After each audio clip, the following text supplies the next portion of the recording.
మరి రాజధాని ప్రాంతానికి సంబంధించిన రైతులందరికీ ఈరోజు కౌళ్ళు కూడా చెల్లిస్తూ ప్రతి ఒక్కరికి కూడా డబ్బులు వేయడం జరిగింది. అసలు ఏ విధంగా అనిపిస్తూ ఉంది? ఎప్పుడైతే మాకు ఒక డేట్ అనేది ఫిక్స్ చేసి చెప్పారండి, సెప్టెంబర్ 15 కౌళ్ళు రైతులకు కౌళ్ళు వేస్తాను నన్నని చెప్పారు. నిన్న సెప్టెంబర్ 15 వచ్చేసరికి సెలవైనా కూడా రైతులు అకౌంట్లలోకి సిఆర్డీఏ ద్వారా ట్రాన్స్ఫర్ చేయించారు. గత 5 సంవత్సరాల నుంచి కూడా దళితులకు నేను మేనమామని అన్న మాజీ ముఖ్యమంత్రి ఏం చేశారంటే దళితులకు ఇంతవరకు కౌళ్ళు వేయాల. ఆ దళితులను కూడా గుర్తించి ఈ ప్రభుత్వంలో దళితులకు కూడా కౌళ్ళు వేయడం జరిగింది. అందువలన చెప్పిన పని చేస్తాడనే నమ్మకం ఉంది కాబట్టే ఇవాళ రాష్ట్ర వ్యాప్తంగా 164 సీట్లు ఇచ్చి ఈ రకంగా కూర్చోబెట్టడం జరిగింది. కాకపోతే రాష్ట్రాన్ని ఇంకా అభివృద్ధి పదంలో తీసుకెళ్ళటానికి ఆయన వంతు కృషిగా ఆయన చేస్తుంటే వెనకుండి అవాకులు చవాకులు పేల్తా ఇంకేముంది అమరావతిలో నీళ్ళు వచ్చినాయి మునిగిపోయినాయి అని ఇష్టారాజ్యంగా ప్రచారాలు చేస్తా ఇంకా కూడా అమరావతి మీద బురద ఉయ్యాలని చూస్తున్నారు.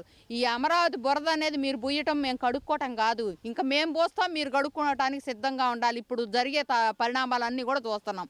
ఇంకా అమరావతి రైతుల మీద విషం చెమ్ముతున్నారు. మరి కమరాజధాని మరి ఎడారని శ్మశానం అని చెప్పి మరి మునిగిపోయిద్దని చెప్పి అన్నారు. మొన్న 12,000 లక్షల క్యూసెక్కులు వచ్చినా కూడా అమరావతిలో ఎక్కడ వర్షపు నీరు తప్పితే వరద నీరు లేదు. అది గమనించకుండా ఇంకా కూడా దుష్ట ప్రచారాలు చేయటానికి పూనుకున్నారు. ప్రజలు ఎవరు నమ్మే స్థితిలో అయితే లేరు. నిన్న వరద సాయానికి వచ్చేసరికి వరద బాధితుల దగ్గర కొంతమంది దగ్గరకు పోయి మీకు అన్నీ అందినీయా అందలేదా మేము వస్తాం చూస్తామని అంటే వాళ్ళు మొహాన్ని పట్టుకొని అడిగారు. కనీసం పులిహోర పొట్లం ఇయటం చేత కాలేదు కానీ ఇవాళ వచ్చి మా మీద మాట్లాడుతున్నావా లేకపోతే ఇప్పుడు ప్రభుత్వం మీద బురదల్లమని చెబుతున్నావా అని చెప్పి వాళ్ళు చెప్పులు చీపులు తీసుకొని ఎమ్మడబడే రోజు చూసాము. కాకపోతే చేసే వాళ్ళని ఇంతకు ముందు రోజుల్లో కూడా 6 నెలలు టైం ఇస్తాము, 6 నెలలు టైం ఇచ్చినాక అప్పుడు మేము క్వశ్చన్ చేస్తామని చెప్పేసి మరి ప్రతిపక్ష నాయకులందరూ కూడా ఇంతకుముందు మాట్లాడారు. కనీసం 6 నెలలు కాదు పూర్తిగా 100 రోజులు పూర్తి చేసుకుని ఈ ప్రభుత్వాన్ని ఇప్పటికే ఏ కాకులకు పెట్టాలి. మరి అట్ట మాట్లాడాలి ఇట్ట మాట్లాడంటే మీరు అభూత కల్పన మరి ఊరకు అన్యాయంగా మాట్లాడే మాటలు ప్రజలందరూ గమనిస్తున్నారు. వాళ్ళకి రీకౌంటర్ వేస్తానే ఉండారు.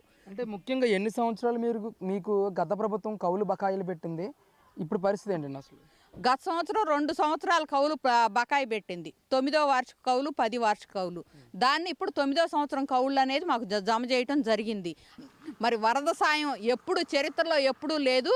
మరి వరద బాధితులకు కూడా సాయం అంటే ఇవాళ వరదకి మరి మేము ఉండాము మీ అందరూ వెనకానని చెప్పి వచ్చే నిధులను చూస్తే మాకు ఆశ్చర్యం వేస్తుంది.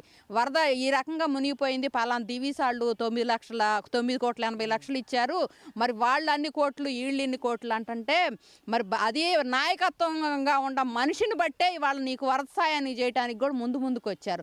దాన్ని గమనించి ఇంకా మీరు మేమేం చేసాం ఇంతకు ముందు మరి ఎట్ట చేసాం ఇప్పుడేంటి అప్పుడేంటి ఏదన్నా ఒక తప్పు మాటలు మాట్లాడితే ఇంతకుముందు మీరేం చేశారని పక్కన ట్రోలింగ్ అవుతుంది. దాన్ని ప్రజలు స్మార్ట్ ఫోన్ ఉన్న ప్రతి ఒక్కళ్ళు గమనిస్తున్నారు.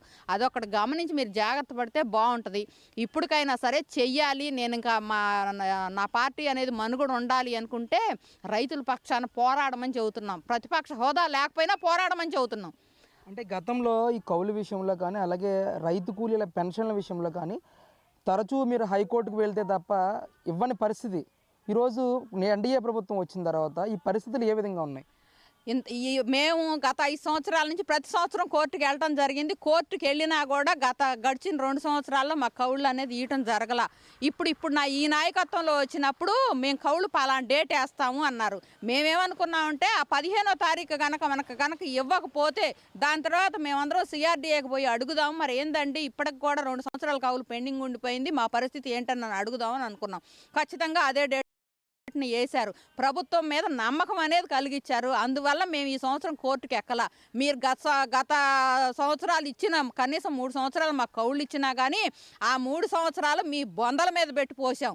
మరి ఏ రకంగా మమ్మల్ని కౌళ్ళు తింటారేమో, టయానికి ఇస్తే తింటారేమో, లేకపోతే మా మీద పోరాటానికి కోర్టు కేసులు కదా ఇచ్చేస్తారని చెప్పి మీరు ఎన్ని కుట్రలు కుతంత్రాలు చేశారో రైతులు ఉసురు కొట్టుకొని నువ్వు సర్వనాశనం అయిపోయావు. నీకు ముందుగా నువ్వు ఎప్పుడైతే రాజధాని రైతులు అనేది ఉండారు వాళ్ళ నెత్తిన చేతులు పెడుతున్నానన్నావు.